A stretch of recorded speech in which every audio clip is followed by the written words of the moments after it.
ஸ்ரீ மீனாட்சி மைந்தன் YouTube channel நண்பர்களுக்கும் நேயர்களுக்கும் வணக்கம். இந்த நாள் என்னாக அமையட்டும். நம்மளுடைய சேனல் நிறைய ஆன்மீக ரீதியான பதிவுகள் பார்த்துட்ருக்கோம். அந்த அடிப்படையில் நம்ம பார்க்கக்கூடிய பதிவு பார்த்தீங்கன்னா மாசி மகத்தோட சிறப்புகளை தெரிஞ்சுக்க போகிறோம். வாங்க வீடியோக்குள்ள போகலாம்.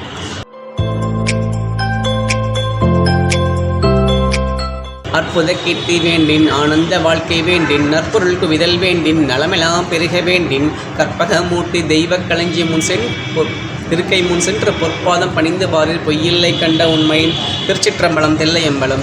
தமிழ் மாதத்தை பொறுத்த வரைக்கும் ஒவ்வொரு மாதத்தோட பௌர்ணமி அன்னைக்கு ஒவ்வொரு நட்சத்திரம் வரும். அந்த நட்சத்திரத்துக்கு சிறப்பான வழிபாடுகள் உண்டு. இது இந்து மதத்தோடைய மிகப்பெரிய சிறப்பு. அந்த அடிப்படையில் மாசி மகத்தோட சிறப்புகளை தெரிஞ்சுக்க போகிறோம். மாசி மாதம் அப்படின்ட்டு தமிழ் மாதத்தோட 11வது மாதம். இந்த மாசி மாதத்து அன்னைக்கு வரக்கூடிய பௌர்ணமி அன்னைக்கு வரக்கூடிய மக நட்சத்திரத்தை பற்றி நம்ம தெரிஞ்சுக்க போகிறோம். இந்த மக நட்சத்திரத்துக்கு ஒரு சிறப்பு உண்டு. மகத்தில் பிறந்தால் ஜெகத்தாளம் அப்படின்னு சொல்லுவாங்க. அந்தளவுக்கு அதிக அற்புதமான ஒரு நட்சத்திரம் இந்த நட்சத்திரம். இந்த நட்சத்திரத்துக்கு அதிபதி வந்து கேது பகவான். அவரை ஞானக்காரகன் அப்படின்னு சொல்லுவாங்க. இந்த நட்சத்திரத்தை பிறந்தவங்க எல்லாமே வந்து கொஞ்சம் தலைமைத்துவத்தோடு இருப்பாங்க. இதெல்லாம் போக இந்த மாசி மகத்துடைய சிறப்புகளாக என்னென்னு கேட்டிங்கன்னா, நதி நீராடல் அப்படின்னு சொல்லக்கூடிய ஒரு அற்புதமான ஒரு நாள் வந்து இந்த மாசி மகம். புனித நீராடல் அப்படின்னு சொல்லக்கூடிய ஒரு அற்புதமான ஒரு நாள் இந்த நாள் செய்யணும். இதெல்லாம் போக இந்த மாசி மகத்துடைய இன்னொரு சிறப்பு அப்படின்னு கேட்டிங்கன்னா வந்துட்டு, சிவபெருமான் வந்து காமனை எரித்த நாள் அப்படின்னு இதை சொல்லுவாங்க. இதை வந்து வடநாட்டில் வந்து கோலி பண்டிகை அப்படின்னு கொண்டாடுவாங்க. அது போக இந்த மக நட்சத்திரத்துக்குள்ள சிறப்பு கேட்டிங்கன்னா, எல்லா கோவில்களையும் தெப்போற்சவம் நடக்கும். எல்லா கோவிலையும் தெப்போற்சவம் நடக்கும்.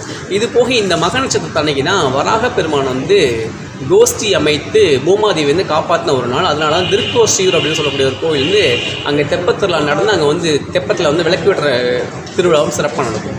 இதை தவிர்த்து பார்த்தீங்கன்னா, இந்த மாசி மகத்தன்னைக்கு நம்மலாம் புனித நீராடும்போது நமக்கு 7 ஜென்ம பாவங்கள் நீங்கும்னு சொல்லியிருக்கேன்.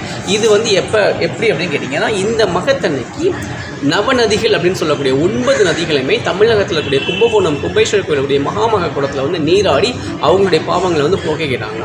அது அந்த அளவுக்கு ஒரு அற்புதமான ஒரு நாள் தான் இந்த மாசி மகம். பொதுவாக நமக்கு 12 மாதத்துக்கு இருக்கக்கூடிய 12 வருஷத்துக்கு இருக்கக்கூடிய வரக்கூடிய நாள் வந்து மகாமகம் அப்படின்னு சொல்லுவாங்க. வருஷத்துக்கு ஒரு நாள் வரக்கூடியது மாசி மகம். இந்த மாசி மகத்தன்னைக்கு நம்ம என்னெல்லாம் செய்யலாம், என்ன மாதிரியான வேண்டுதல்லாம் வைக்கலாம் அப்படின்னு நீங்கள் கேட்டிங்கன்னா, உங்களுக்கு என்ன வேணாலும் இந்த நாள் அன்றைக்கி விரதம் வச்சு கேட்கலாம். ரொம்ப முக்கியமாக இந்த மகத்தன்னைக்கு யாரெல்லாம் நீங்கள் வேணும்னா, சிவன், பெருமாள், முருகன் 3 பேரை வேண்டாம். குழந்தை வரம் வேணும், சீக்கிரமாக கல்யாணம் ஆகணும் அப்படின்னு நினைக்கிறவங்க முருகப்பெருமானுக்கு விரதம் வந்து முருகப்பெருமானை இந்த மக நட்சத்திரத்துக்கு வழிபட்டினா உங்களுக்கு வந்து குழந்தை வரமும் சீக்கிரமாக கல்யாணம் ஆகக்கூடிய ஒரு வாய்ப்பும் கிடைக்கும்.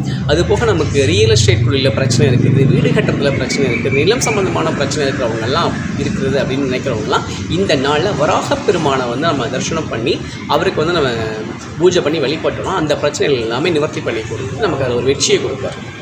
இதுக்கப்புறமா பார்த்தீங்கன்னா, இந்த மக திருவிழா அப்படின்றது ஆல்ரெடி ஏற்கனவே சொன்ன மாதிரி புனித நீராடல் செய்யக்கூடிய ஒரு திருவிழா தான். இதில் வந்து நம்ம நீர்நிலைகள் நமக்கு போகக்கூடிய வாய்ப்பு இருந்தால் நீர்நிலையில் போய் நீராடலாம். நம்மளால் போக முடியாத ஒரு வாய்ப்பு இருக்குது, நம்மளால் போக முடியாத ஒரு சூழல் இருக்குது அப்படின்னு நீங்கள் நினச்சிங்கன்னா, நீங்கள் வந்து வீட்டிலேயே வந்து அதை வந்து செய்யலாம். எப்படி செய்யலாம் அப்படின்னா, ஒரு செப்பு கலசம் உள்ள செம்பு பாத்திரம், சின்ன பாத்திரம் எடுத்துக்கோங்க. அந்த பாத்திரத்தில் வந்து சுத்தமான தண்ணி நிரப்பி அதில் வந்து பஞ்சகவ்யம், பன்னீர், மஞ்சள் பொடி, பச்சை கற்பூரம், ஒரு துண்டு ஏலக்காய், கிராம்பு எல்லாம் போட்டுட்டு அதை வந்து சாமி ரூமில் வச்சுட்டு நதிகளும் அதில் ஆவாகனமாகிற மாதிரி நீங்கள் அந்த நதிகளெல்லாம் கூப்பிட்டு கங்கா, யமுனா, கோதாவரி, சரஸ்வதி, சிந்து இந்த மாதிரி எல்லா நதிகளையும் கூட அதில் ஆவாகனமாகன்னு சொல்லி நீங்கள் சுவாமி ரூமில் வச்சு அதை வேண்டிட்டு அந்த தீர்த்தத்தை வந்து உங்கள் வீடு ஃபுல்லாக நீங்கள் தொளிச்சு விட்டுக்கலாம். நீங்கள் குளிக்கும் போதும் கடைசி அந்த தீர்த்தத்தை வந்து குளிக்கிறதுக்கு கலந்து நீங்கள் குளிச்சுக்கலாம். இதுவே வந்து நீங்கள் நீராடல் புண்ணியத்தை வந்து இந்த தீர்த்தம் தரும். இது போக இந்த மாசி மகத்தன்னைக்கு நமக்கு அன்றைக்கி பௌர்ணமி இருக்கிறனால கிரிவலமும் போய் வழிபாடும் செய்யலாம். அதுக்கும் நமக்கு சிறப்பான பலன்கள் உண்டு. இந்த மாசி மகத்தோட இன்னொரு மிகப்பெரிய சிறப்பு என்ன, நம்மளுடைய பிதுர் தோஷம் இருக்கக்கூடிய ஒரு சிறப்பு வந்து இந்த மாசி மகத்துக்கு உண்டு. பொதுவாகவே நம்ம வந்து அமாவாசையில் மட்டும்தான் வந்து நம்ம வந்து தர்ப்பணம் எல்லாம் கொடுப்போம். ஆனால் இந்த மாசி மகத்துக்கு மட்டும் அது விலக்கு. பௌர்ணமி அன்னைக்கு கொடுக்கலாம். அதுவும் இந்த பௌர்ணமி அன்னைக்கு முக்கியமாக நீங்கள் கொடுக்கலாம். வருஷம் முழுக்க நம்மளால் கொடுக்க முடியல அப்படின்ற ஒரு சூழ்நிலைகள் இருக்கும்போது இந்த மாசி மகத்தன்னைக்கு நீங்கள் வந்து உங்களுடைய முன்னோர்களுக்கு தர்ப்பணம் கொடுத்தீங்க அப்படின்னா அவங்க வந்து உங்களுடைய பிதுர் தோஷம் எல்லாம் நீங்கப்பட்டு உங்கள் வீட்டில் நம்மளுடைய எல்லா நல்ல காரியங்களும் நடத்தி கொடுப்பாங்க. அதான் இந்த மாசி மகத்தோட மிகப்பெரிய சிறப்பு. இந்த மாசி மகத்தோட சிறப்புகளை நம்ம தெரிஞ்சுக்கிட்டோம்.